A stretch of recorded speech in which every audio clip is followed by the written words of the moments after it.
I'd been so in the habit of preparing for 1 hour sets, 1.5 hour sets. Oh, I'm going to play EDC. What am I going to play at EDC? And you think so much about what you're going to play in your set. And I don't like to plan out sets or anything, but you come up with this sort of like playlist that was like half curated to kind of push you in the right direction and be like, oh, well, I got to play my new song and I got to, this, whatever. And at some point it became like not like DJing anymore. It became more, it didn't feel as, I guess, free as, basically I just rediscovered my love of DJing in this past year, being able to do these long sets on Twitch and being able to really play a lot of different kinds of music,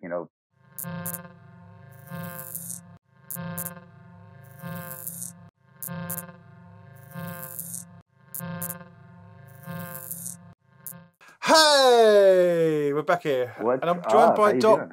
Doc Brown. Hello, mate. How are you? I'm doing great. How are you doing? I'm good, dude. I feel like we've spoken so many times on email. I feel like I've covered you so many times on DT, and it's like one of those things of you.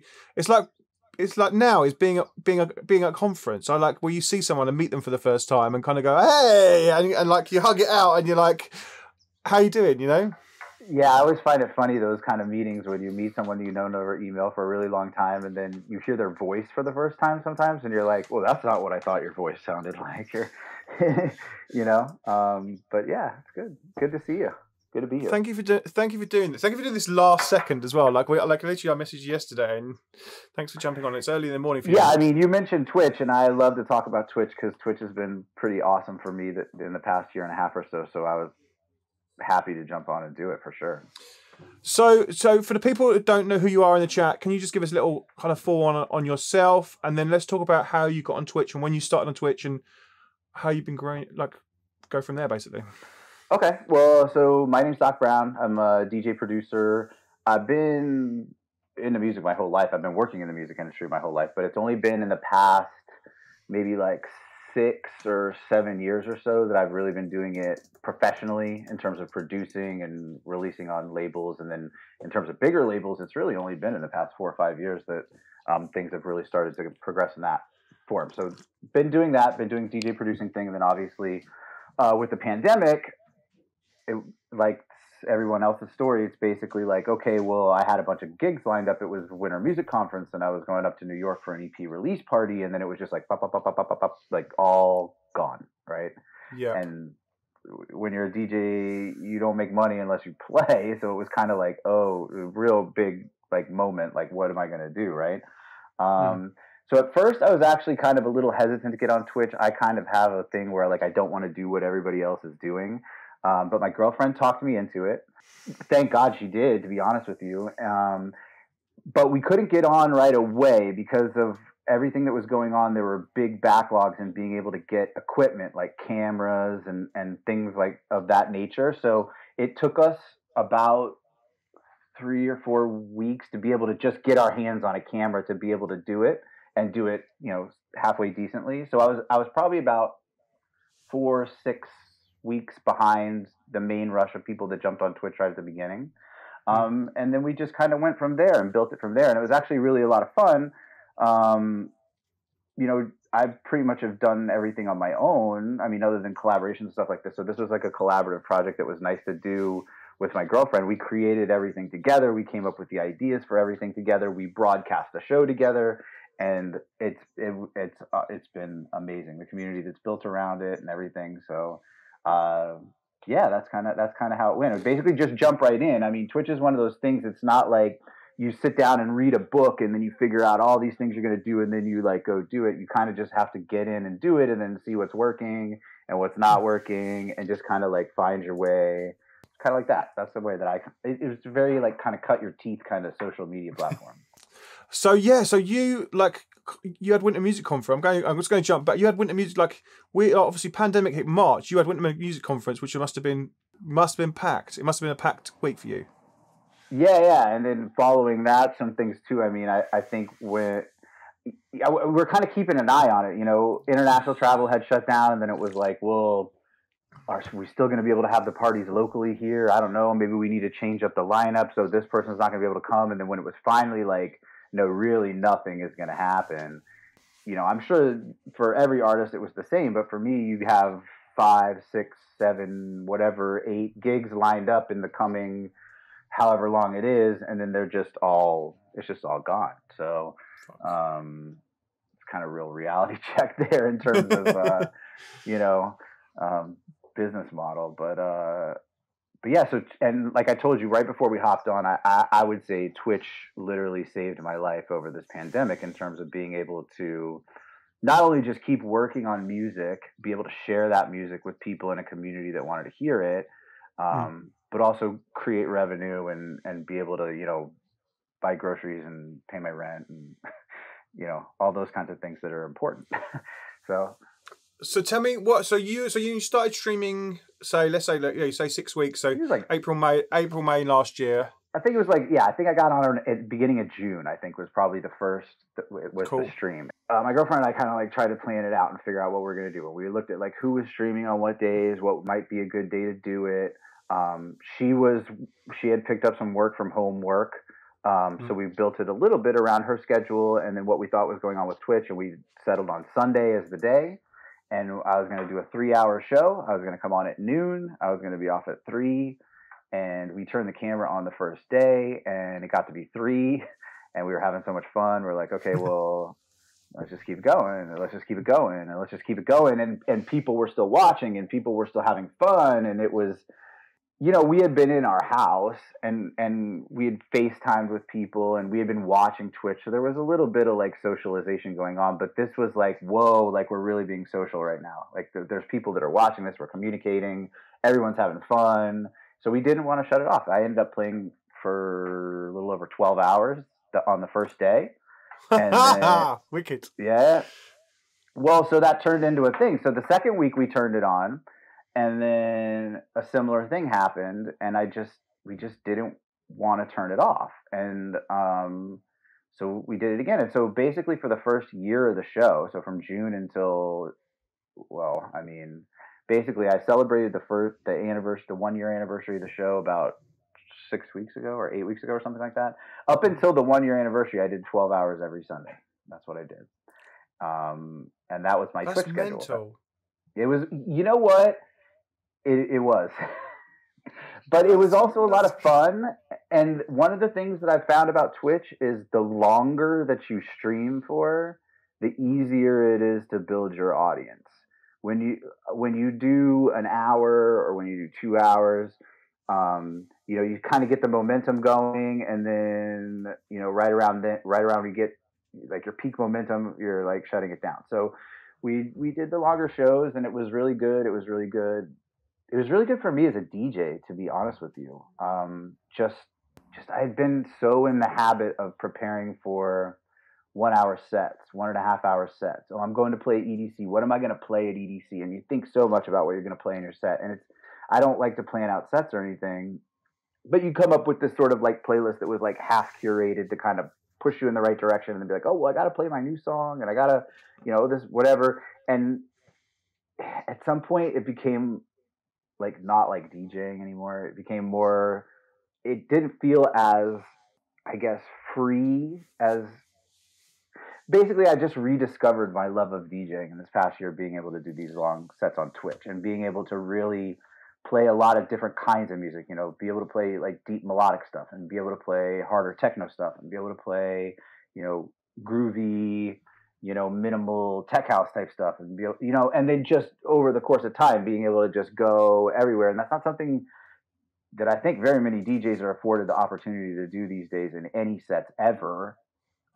if they're playing out live. So I really enjoyed that. And in fact, just in the past few weeks, I've started a show on Wednesdays or a show on Friday mornings where I'm only doing 1 hour, and that's for fun, and yes, for the Twitch community as well, but it's also for me to get back in the practice of just playing an hour, because it's a completely different type of DJing, right? So a few things come to mind straight away is obviously when you're doing longer sets and you're doing them at home, that toilet rush through the club that normally would happen through the club, and you're kind of barging people out of the way, so easy straight away. So easy.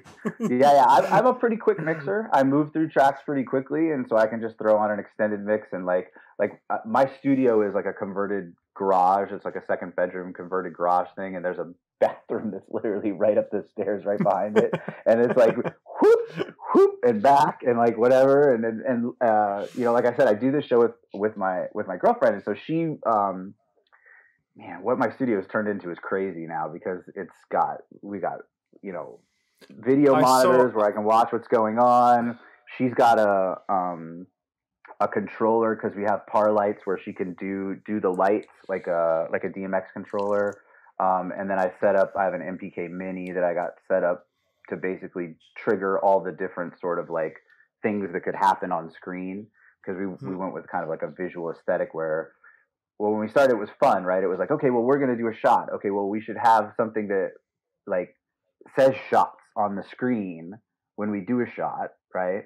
And then that could be like in theme with the show, and the colors and the fonts and the whatever could be branded. And then it was like, okay, well, we do shots. Well, what if we got a coffee? We're going to start the show in the morning. We're going to do a coffee. So let's have one that says cafecito time, or we're going to have a margarita. Let's say one that says margarita, or we're going to, you know, all these different things that could happen during the show. I made one for a hype train.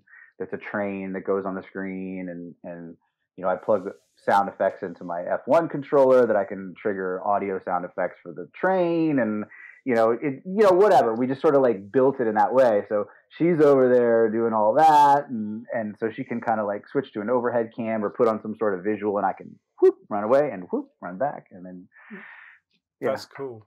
One thing I stream for like 6 hours sometimes on a Friday, and one thing I definitely find, which is I'm interested when you're 12 hours, is like, how do you stay from getting absolutely exhausted? Do you eat? Do you kind of like, it's tiring streaming? Like, how do you kind of get through that kind of longer? Is there like, are you boozing, or are you kind of keep it sober? Like, how's that work? Well, yeah, I mean, yeah, I definitely, well, especially early in the pandemic when everybody was just drinking their way through Twitch, right? Like, I was definitely having a few cocktails. We were doing the shots. We were drinking a lot of margaritas, a lot of beers, whatever. Some of the shows we've kind of dialed back to drinking. In fact, I've done a couple shows here recently where I haven't had any drinks at all. But, you know, for me to DJ for 12 hours is not exhausting. To me, I love playing music so much that you know, like, it wouldn't be unusual for me to just sit back there and just mess around with music for hours and hours and hours and hours, even if anybody wasn't watching anyway. So the fact that there are people there and enjoying what's going on just makes it that much easier to do. And so for me, that part of it wasn't really exhausting. I think the first couple of shows, I realized, like, ooh, my legs, they're getting a little, like, my calves. So I'm like, oh, I guess, you know, as I learned with DJing and going to music festivals and spending a lot of time on your feet over multiple periods of days and not getting a lot of sleep, footwear is important. You know, I like to put my feet up at the end of a day, you know, circulate the blood through the feet back into the body and all that kind of stuff. So I have ways that I dealt with that before, and I got a nice anti-fatigue mat to stand on there. And nice. To be honest with you, I really haven't had any problems with the fatigue aspect of it whatsoever. I would say as we got towards the end of towards a year of doing 12-hour shows on Sundays, and especially in November, I added in a Wednesday show where I was doing Wednesday nights, and I was kind of playing more darker music. And it was a shorter show. It was not that long. But doing that, by the time that we got to about March, April of this year, I wasn't fatigued on the daily, but I was overall fatigued. It was basically preparing for a 12-hour show, making sure that I have enough music, that it doesn't seem repetitive. And then also adding in the Wednesday show. And then all the graphics. I mean, it's been dope because I learned so much about After Effects and being able to create motion graphics and being able to do all this stuff, because I'm a big person who just likes to get my hands in there and like learn stuff. So learning After Effects in the past year, I would say, is amazing. I without having to do any courses, and I just kind of crash coursed it. What an amazing program for creating graphics that is. So that's been pretty dope to learn that.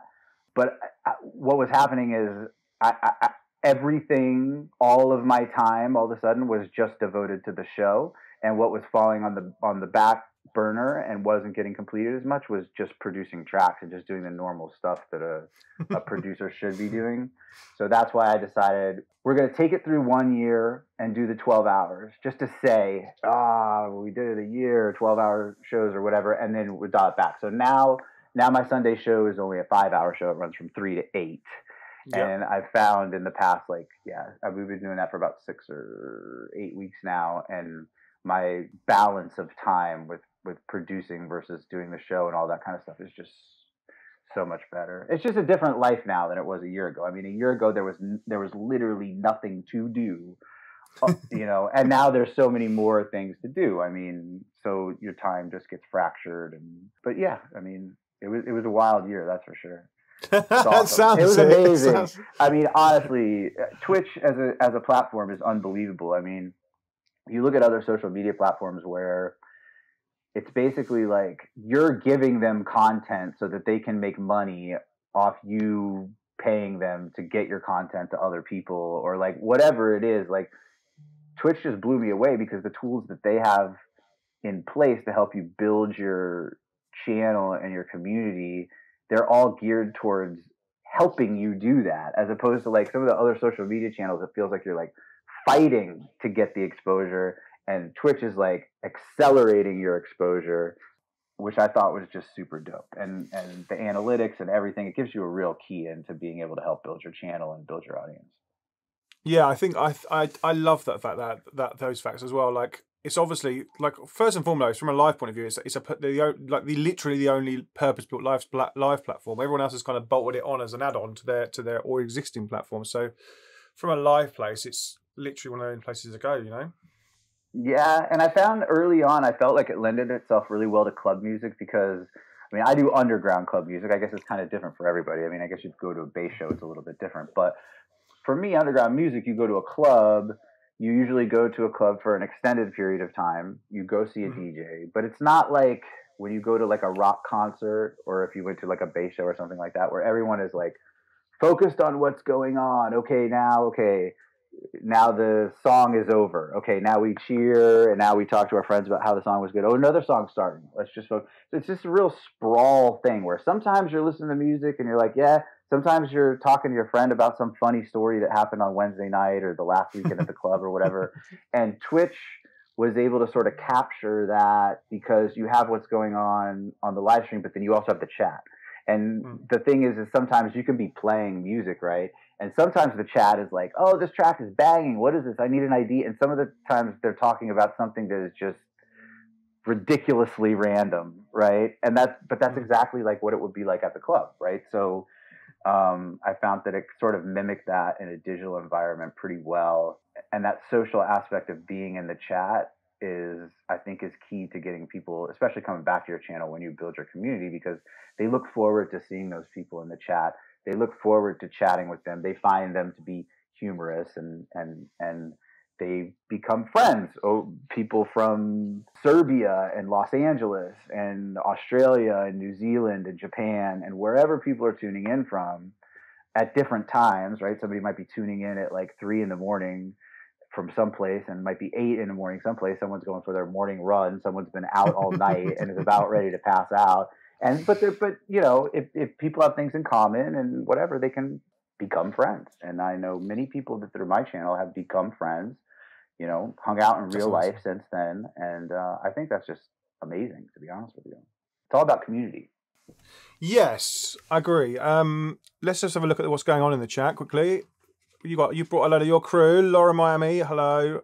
Greedy Hands, hello. Welcome to my stream. I'm Graham. I stream on Mondays, Wednesdays, and Fridays, and I do this, interviews. And we do A&R sessions, and we do live feedbacks, and we do social media help. We do it all on here. Anything that's not making, like, anything that basically once you've made your record, what you do with it. And today we're talking about live streaming. Frank Fraggers are hanging about. Lizzie's still here. Lizzie's on next after Doc Brown. I love Lizzie. Yeah, I suddenly, when I was realising that she released a record through your label, and we covered it, and I was like, shit, the two are connected. Amazing. Yeah, and to be honest with you, think that release saw a lot of success, and I would attribute part of that release's success to the Twitch community that built around it. We share a lot of Twitch followers. I mean, we've been doing Groove Cruise. I've known Lizzie even before she started coming on Groove Cruise. I mean, we've known each other for a really long time. And we share a lot of fans and really fun people that like to listen to our music. So I do strongly believe that a lot of the success around that particular record was because of our Twitch communities, yeah. So I just want to go basics. Like, there's a lot of people that might be watching this stream or watching it back or watching this chat on my YouTube channel, because I'll cut this off for YouTube afterwards. Let's just talk like basics. How are you streaming? What are you streaming with? Like, what software are you using? What cameras? Like, I want to go literally down to the basics, because if you're a beginner streamer, this is the stuff people need to know. Yes. So, like I mentioned at the beginning, we had a hard time sourcing a camera. So the first camera that we were able to get our hands on was, I believe, a 930C, a Logitech 930C, and we basically started with that camera and a laptop, a Mac laptop, and that was our first streaming setup. And basically, you know, I had my DJ set up. That was being run out through sound card. I have a Universal Audio, Apollo, whatever. Cool. And then that into the Mac for the audio, and then the C930. And then we realized we wanted to upgrade. So, I have two cameras, right? So we have the camera that like looks down on me where I'm playing, and then we have one of those overhead cameras, like sometimes you see in the club, that like looks straight down on the mixer, right? Oh, sick. Yeah. So I thought it was important at the beginning to have two camera angles, so it didn't really feel so static. You know, a lot of times you watch those like circle things or whatever, and they got like 8 cameras, and it's like majestic, sweet. And I kind of wanted to like, you know, just give someone a different perspective, right? So we had the C930C, and then we had an old iPad, and I built this like shelf up in the top thing so that it would hold the iPad at the exact right angle, so that the camera would come down on it. And then every stream we had to like get up on the table and like plug it in, and we connected it through I forget what the technology is, but it's a technology that goes through wireless, so that the iPad didn't have to be plugged into the Mac. It was a gigantic pain in the ass, to be honest with you. So as the stream grew and we started to make more money on the stream, we wanted to invest that money back into the stream and make the stream better. So we upgraded from the C930. We got a Brio, and so then we were able to switch over and use the Brio as the main cam, which is a little bit better in low light and gave a little bit better of a picture. And we moved the C930 to the overhead cam, and then eventually we upgraded and bought a machine.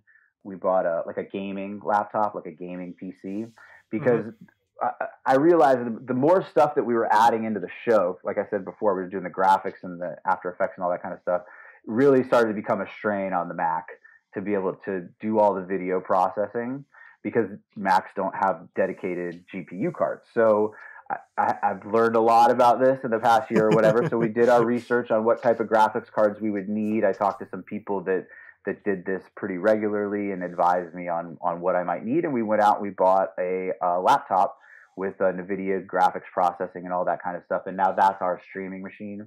I had kind of thought about it at the time when we upgraded, the idea that I wanted to be able to get equipment that once COVID was over and we were back to the clubs, that I could put it in a backpack and take it somewhere. And as long as we had the internet capabilities of being able to stream at whatever quality that we could do that. Like, it wasn't something like I was going to get like a big like desktop tower or something and it was going to be a pain to like move it around. I wanted it to be able to be portable and movable, because the community that's built around Twitch and everything that's been going on Twitch, you know, I've seen a lot of artists recently that are going back to the live gigging and what like that, and they're just like, okay, Twitch is over. Okay, cool. Onward and upward. And I kind of felt like that was pretty rude and disrespectful to the communities that have built around their channels. So I wanted to make sure, and what I really want to transition into doing is, another thing that Twitch has really opened my eyes about is really just taking the reins and ownership of your own thing, right? As opposed to being so reliant, if I just get this song on this label, and if I just, get to play with this artist, and if I just get to play with that show, well, why not build your own thing? Why not build your own label? Why not build your own brand? Why not? And now I'm thinking, well, do your own shows, and being able to sort of incorporate that into it. I mean, you think about Twitch, like some of these people that are watching in Twitch, they might be in Iowa, or they might be in somewhere where they don't, COVID or not, don't have the ability to go to a club and see these big DJs. Maybe they're 48 years old and have 4 kids, and there's just no way that they're ever going to be able to go out to see Loco Dice at club space, right? But they can watch on Twitch for a few hours after their kids go to bed and have a really good time doing it, right? So who are you to say, like, oh, well, these people now watch my show and they're part of my community. Well, now that there's clubs open again, like, well, screw them, because, like, who needs this anymore? That doesn't seem right to me. So I want to do a way where I can kind of combine the two, where maybe now I can be throwing events and we can also have it be live streams. So now that it's like kind of like the best of both worlds, right? Clubs here have been a little bit hesitant about having cameras in the clubs, but I think that's all going to be changing here kind of soon. So that's really my plan with that. That's cool. Yeah, I agree with that point. The other thought is what if the people they even though they're double vaxxed or whatever, they still don't trust that they don't want to get COVID, and they still don't want to go out to somewhere, and they're happy with their mates in their garden, because that's what they've got used to over the last 2 years, and they will still want to watch these streams, so. And to be honest with you, I know a lot of people that have moved over. They don't even really listen to SoundCloud mixes or the radio anymore. Even if they're just in their car driving around, they'll just flip on Twitch and find a channel that they like or whatever, and then just listen to the audio, not really participate in the chat or whatever.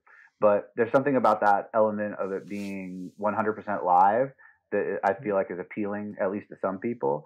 And so I know a lot of people that have that's what they do now. They listen to Twitch like they listen to the radio or whatever. So yeah, we have one here. Jono, shouts to you, dude, who's doing it. Who's probably driving around. He's a delivery driver, and he's probably driving around listening to us right now. So shout, Jono. You can have the little rave horn.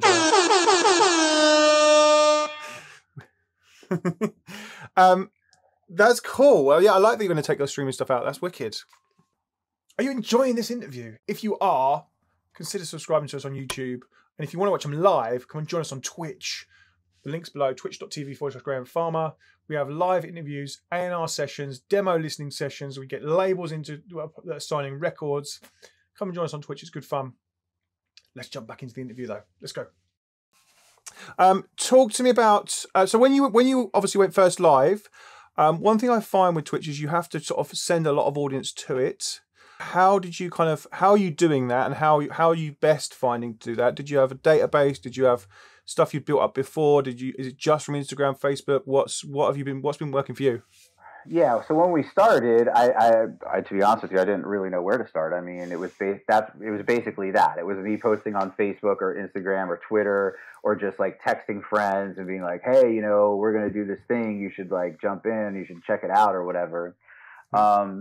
And that got me a little bit of the way. On my second or third stream, I think I got a raid from Gabriel in Dresden, Club Quarantine, which was a massive raid. It was like 600 or 700 people or something like that, and that really made things click for me, right? Because it was like it didn't feel like I was just like throwing stuff at the wall and making it stick anymore. All of a sudden, I was like, "Whoa, this Twitch thing has all these tools built in where they're helping you like do stuff, right?" Like, I mean, just the idea of a raid in general and being able to share your community and just drop it in on another channel or something like that. I mean, that's completely unique to Twitch, right?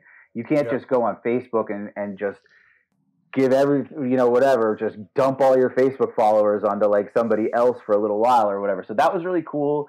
And it really showed me the power of Twitch. And then from there, it just was really just a lot of consistency. I tried to be unique with every show. We do some things on the show. We have trivia on Sundays. I figured, unlearn, and we do these like little trivia questions. Oh, that's nice. Right. And then we do, each week would be like a different theme, and they're silly themes. Especially early in the pandemic, I really wanted to keep everything like fun and light, right? It's like, okay, well, today's like breakfast cereal day. And so like, okay, well, so everything's going to be about breakfast cereals, and we're going to We're gonna eat breakfast cereal, and we're gonna have trivia questions about breakfast cereal, and I'm gonna make little graphics of like little milk and cereals dancing on the screen and like Wow, whatever, you go and full in. Wow, that's mad. you know. And then the next week it was about, I mean, probably the most debaucherous day we had was vodka day. That was pretty ridiculous. But yeah, so each week was a different theme, and it was really cool. We would change up all the commands in the chats to have little puns and jokes about the different themes. And I think doing a lot of that stuff really made people kind of interested in the channel and interested to come back. And in general, we just were, you know, my girlfriend and I, we really talked a lot about it, especially at the beginning, about modding the channel, about what we were going to let slide in the chat, what we weren't going to let slide in the chat. And we kind of just decided, just let it be an open game, right? Just as long as people weren't fighting with each other or saying anything that was like really, really mean or anything like that. And so there's a lot of questionable things probably that went through the chat that we let slide. But in the end, it ended up being okay. And it's really funny because the community built around it and it kind of policed itself. Like, somebody might come in and say something that wasn't really in the spirit of what was going on. And before Lauren could even get to it as the mod, other people in the chat were like, hey man, we don't really like talk about that kind of stuff here, or like whatever. And that was a real changing moment for me too, where I was like, wow, this thing kind of took on a life of its own, right? It's all of a sudden, this is something that's like bigger than me and doesn't really have, it started around my channel, but what it has become is something more than just me. It's something that I'm a part of, but it's something that everybody's a part of. And it's really been eye-opening to me in terms of like community building and stuff, because it's all live and you see it right there in front of your face. It's not like Facebook or Twitter where you like check your notifications, you're like, okay, well, 100 people like that post, okay, like whatever. But when it's happening live in the moment and the chat is there and these people are talking to each other and this person says a joke and that person laughs and that person says another joke on top of the other joke, it's just a completely different dynamic, right? As opposed to the more kind of static social media sites or whatever. So I don't know, I'm a fan. Yeah, I'm like, the chat's been popping as well today. It's been well good. Thank you for bringing your crew in first and foremost. Yeah, they love the chat. Yeah, let's talk about brand, and you're building your brand. So, how has you were saying like things like you've been adding graphics and changing commands, and obviously you were building the label and your brand before the pandemic. How has that kind of changed, and what have you changed since using Switch? The idea for me of starting the label was in my head before, and I already had the radio show that was like branded that way and everything. And we're actually aiming towards having the first release be for Winter Music Conference of that year. And then when everything was kind of unfolding, we said, okay, let's just pump the brakes on this for a minute and like see what's going to happen with the world and whatever. And then it didn't actually take very long to sort of realize that like music wasn't stopping. DJs were on Twitch playing things, whatever, just go ahead with it. What ended up happening was really great because the label, in a sense, in addition to being built the way that you would normally build a label, and it was out there and all my social media and all this kind of stuff, it really built around the Twitch channel. And so I was a lot of material I was able to break in during the Twitch streams. A lot of the songs that were first coming out on the label were stuff that was music that I was working on and just playing during the streams, and people were like, I really, really like this. Okay, well, I'll put it out on Twitch, or a demo that somebody sent me and I play it in the Twitch channel. Everyone was like, wow, this is like really good. Okay, well, let's sign it and put it out. And then they were almost kind of taking part in the process of seeing it go from, oh, I heard him play this track. And then I heard it 2 weeks later when he said, oh, you know, I made this change to the bass line or whatever. And then, oh, I heard it like 4 weeks later when it was finally finished. And then I found out it was coming out of label. And now I've seen it come out. And then, you know, it's been great because, like I said, there's this community built around the label. And the one thing I found about Twitch community in particular is that they're very supportive of artists that they like, right? Like, if you're in the Twitch community and you're watching a Twitch channel that's someone that you like, Twitch makes it very easy for you to give them money, right? Like, I mean, here's a sub, here's some bits, oh, there's a donation link, whatever. And the thing, one of the things that has illustrated to me is just the power of kind of like direct monetization, and the idea that, like, I was a little skeptical of this idea. You know, we talked about ideas of direct monetization prior to the pandemic in the industry and whatever, about sites like Patreon and, you know, crowdfunding albums and like all that kind of stuff. And the concept seemed a little weird to me, that you would just like ask somebody for something and then they would just like give it to you just for no reason or like whatever.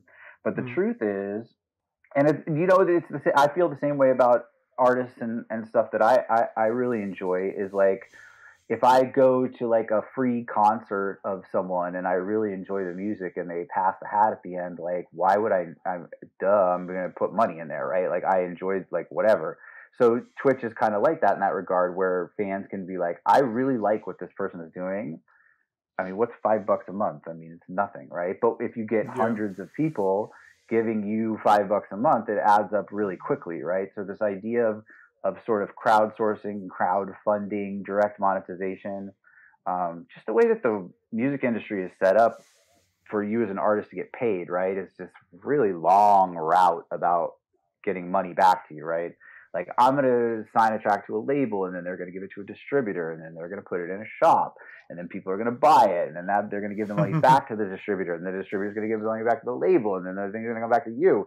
And usually comes back to you a year later in some micro form of what like it was.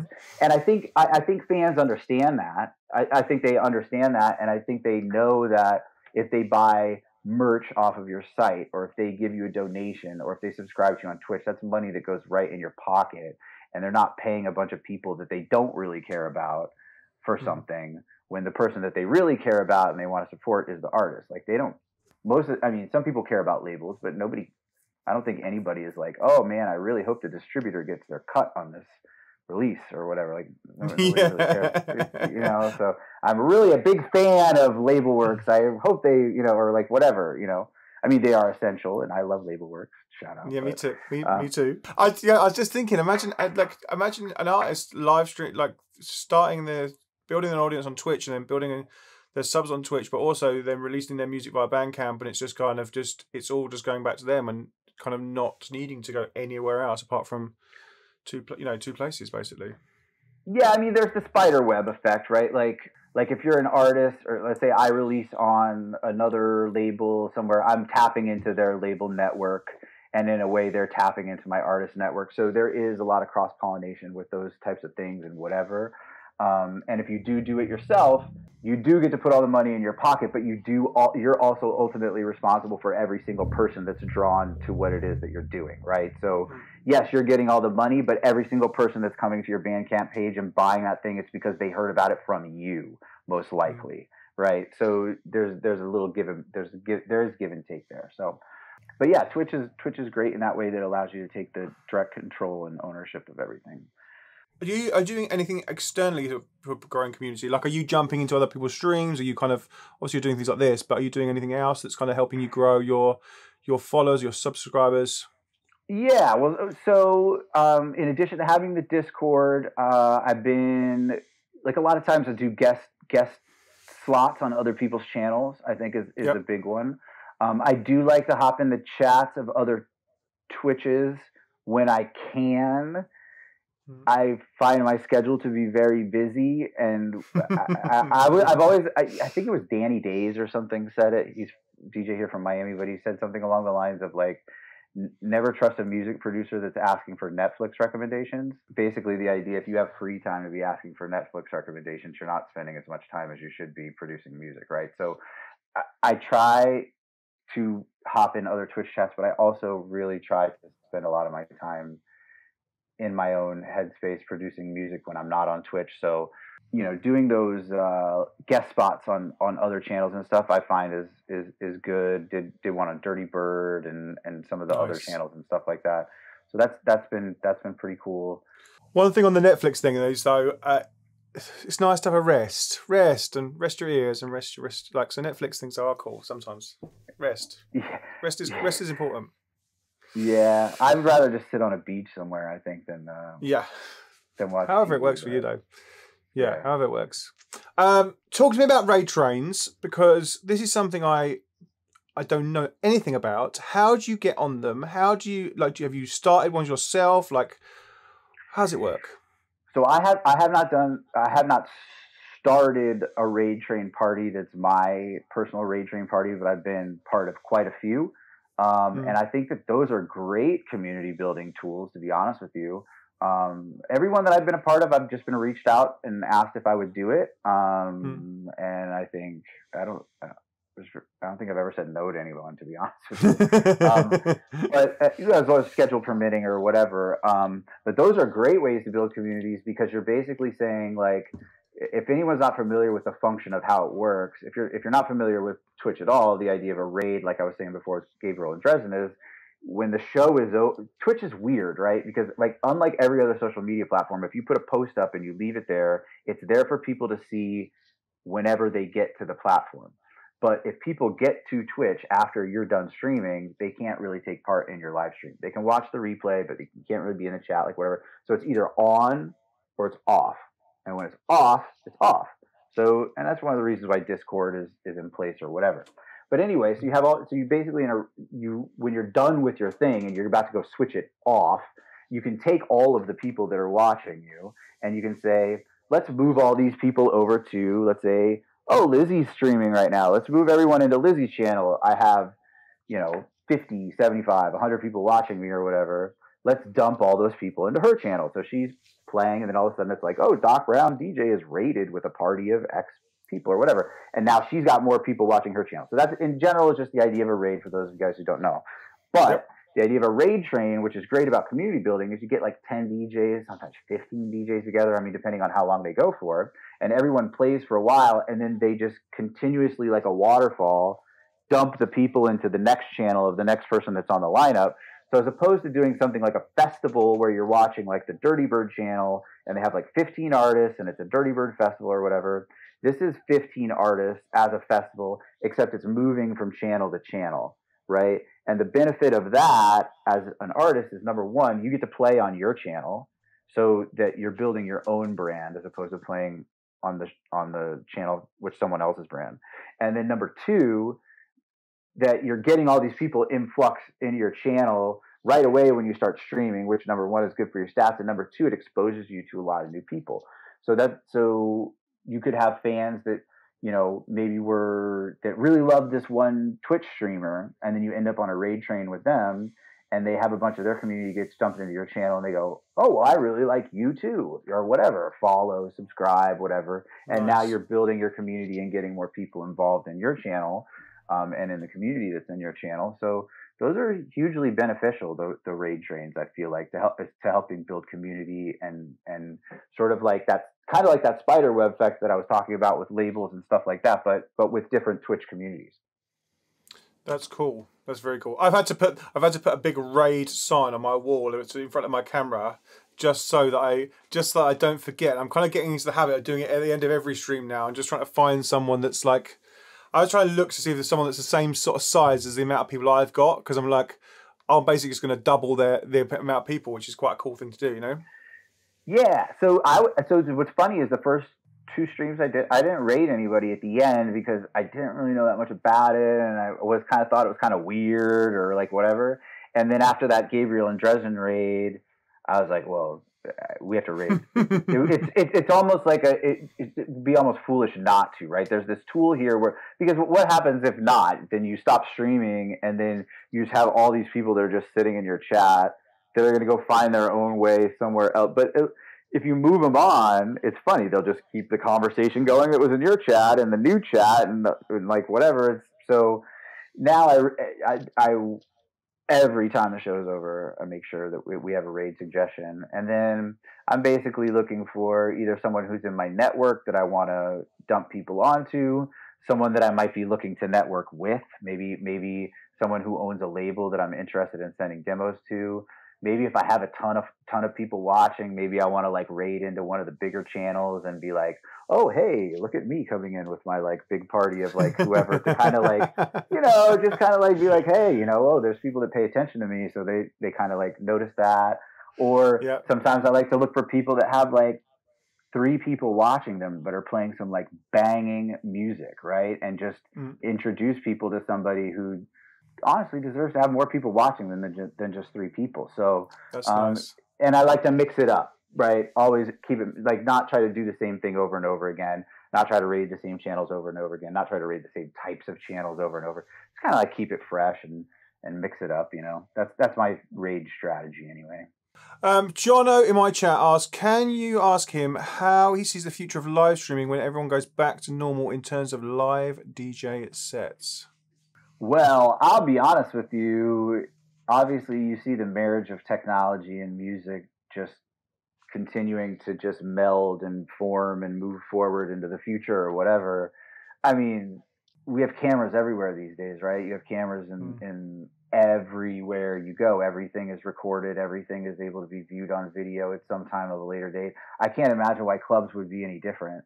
I can't imagine why, like I said, I used the example of Loco Dice playing at Space or something earlier, why you wouldn't be able to buy a ticket to go see Loco Dice at Space, or why you might not be able to just hop on their Twitch channel on a sub-only mode and watch that from Space or whatever. I mean, it's what I see the future of me doing with my parties, and I definitely kind of see it as the future of live streaming, where it's both, right?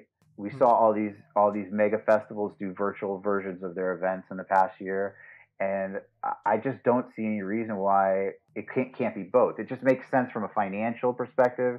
It makes sense from, you know, a fan building perspective, and from a technology perspective. I mean, we're there, right? I mean, I think about the technology, the QR code, and how nobody really used it, and now everybody uses the QR code because the pandemic kind of forced it to become part of what we do. And now people are like, okay, now I'm used to that. Okay, that's cool. I think that there could be something similar to that with live streaming. You know, it's not just like a weird thing anymore. Oh, turn on a computer and watch a show. It's a little bit more in the mainstream.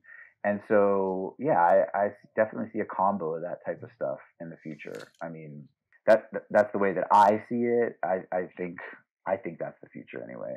There's a show in the UK this weekend. It's at Tobacco Dock, which is a massive warehouse, like a massive space. Oh yeah. And they're basically doing dual. They can either come to the show, or there's going to be a virtual Tobacco Dock, which is like they've gone full on. It's like VR. Is it with the VR and yeah, and you can literally be part of the same show with VR, with the same lineup, the same audience, the same, like, literally you're part of the VR experience.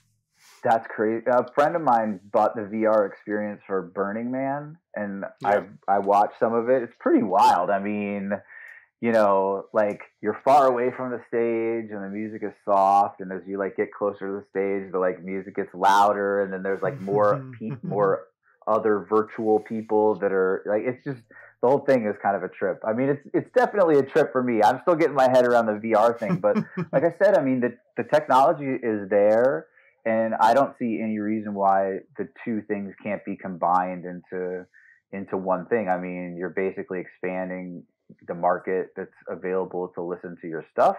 You're expanding the amount of people that you can monetize. Yeah, profit is mental. Like your profit margins will just be massive. Like you can sell so many for the show and so many for the unlimited for the VR. Like it's yeah.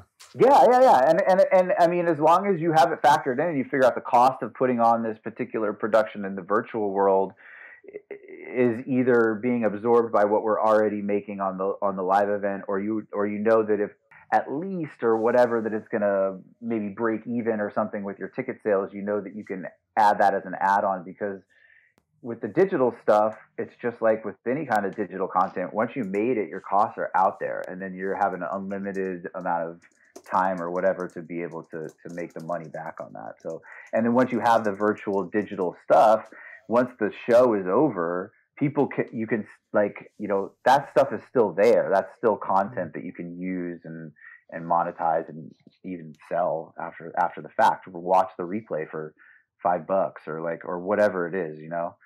So yeah, I mean, I definitely see the future of live streaming being incorporated into the business. Talk to me about subs. Do you do anything extra for your subscribers? Do you do anything to grow them? Like, do you do anything that's kind of like rewards them apart extra that I should consider?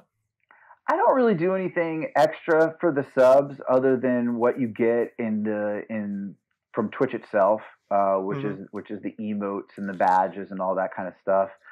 I don't have it set up like with like a Patreon type thing. Like, well, if you're a tier 3 sub, then I'll send you this or anything like that.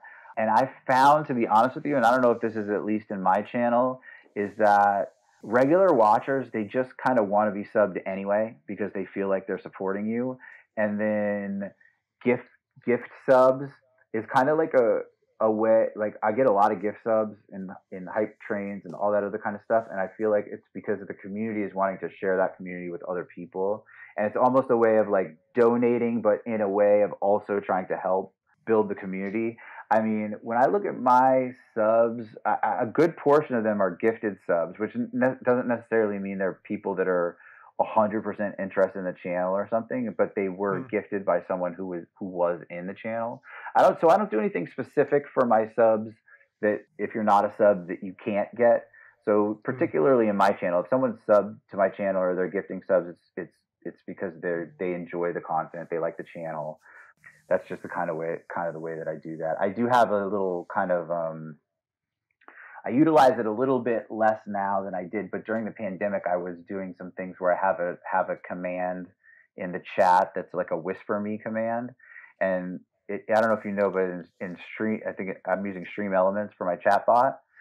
Yep. But in Stream Elements, you can utilize your chat commands to do different things. So you can say if a person puts in, command social or whatever, I want it to display in the chat. Here's the social handles. Go check it out. You can also have it send the person a direct message. You can also have it do different things. So Whisper Me was a funny one because people would type Whisper Me and it wouldn't do anything in the chat, but the person that typed it would get a DM and it would have like a link. So sometimes maybe it might be a link to like an exclusive mix or maybe it might be a That's link cool. or it might be a link to like some free bootleg download or something like that. Lately, I've been using it to push some of my releases. I thought that was a cool thing, and I actually thought it was interesting because not a lot of channels were using it. Everyone was using the commands where you type the command in the chat and it pops out and does something funny or informative in the chat. But not a lot of people were using some of the other ways of being able to use the chat commands, which was sending DMs, other types of things.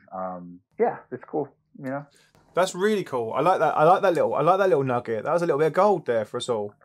Yeah, so check out Stream Elements. It's when you say how do you want the command delivered, and there's like a little drop down menu, and you could say in the chat, via personal DM or whisper or whatever, and you can kind of choose it. And there's different options there, like timeout commands, where you can say, well, if somebody used this command, don't let anybody else use it for a certain amount of time. Most of my chat commands aren't timed like that, but certain things that I had when we had different. We did a board game day, and there was a chat command where it rolled the dice for you, and it gave you a random number, and that was that person's like roll of the dice for that. We played a big game of like Chutes and Ladders. I think it's called Snakes and Ladders in the UK. Yeah. And so everyone in the chat was playing, and so we had it so that I think only the person whose turn it was whatever. There's different ways that you can sort of like fine tune your commands to be the way that you want them to be. But there's some cool stuff in there if you use the Stream Elements one. I went through a bunch of different chat bots actually. We started with a Nightbot, and then we were using Streamlabs. We settled on Stream Elements because Stream Elements has some cool features, and then it also had the ability, the commands link, where when I was using Streamlabs and when I was using Nightbot, I was having to create a document that had the list of commands if people wanted to know what they were, because it didn't automatically do that. Stream Elements has that automatically, so if you just type commands, it says everything that's active, and then you can choose which ones you want to hide. So a lot of times I put hidden commands in there, things that people wouldn't know were commands. If it was the theme was breakfast cereal, maybe there might be a cornflakes command or something like that it didn't list in the command, but if you hit cornflakes, then it would say something, or it might say, oh, you won some free stickers, or like I don't even know all the different stuff that we did or like whatever. That's sick. There's some cool different ways you can use the chat commands. Wicked. This has been fun, man. I'm conscious of time. Wicked, thank you so much for joining me today. This has been well fun. I've learnt loads. It's been really cool. No problem, man. And it's been really good to see you, firstly, foremost. Like I said at the start, like it's one of these people that you've emailed loads and you've kind of spoke to on Messenger or Instagram, and it's really good to see actually a face and yeah. All right. Yeah, I was happy to do it. Glad. Hopefully, some people got some information out of my ramblings. What was your biggest takeaway from that video? Let me know in the comments below. I'd love to know what you get out of these videos. I'd love to know which part of the interview you liked or the content you liked. Let me know in the comments below. I'll be in them with you. I'll be chatting to you in the comments. I'd love to build this community on YouTube. If you're not a subscriber, which I know loads of you aren't, consider subscribing. It's free. You can always unsubscribe anyway. If you want to watch these interviews live, we do them on Twitch on Mondays, Wednesdays, and Fridays. So come and join us on Twitch. Be part of the OGs in the chat. We have great fun. It's a bit of fun. It's a bit silly, but we also get loads of great content. So come and join us live on Twitch. Again, the link's below. And finally, do you want to join our networking server with other artists, DJs, and producers? We do this on Discord. It's a great platform, Discord. I absolutely love it. It's like the old school forums. I really enjoy it. Come and join us on my Discord server. Again, the link's below. I'd love to see you in there. Say hello. Thanks for watching this video. I hope you enjoyed this interview. And I'll see you in the next video or live stream. See you soon. Cheers. Bye-bye.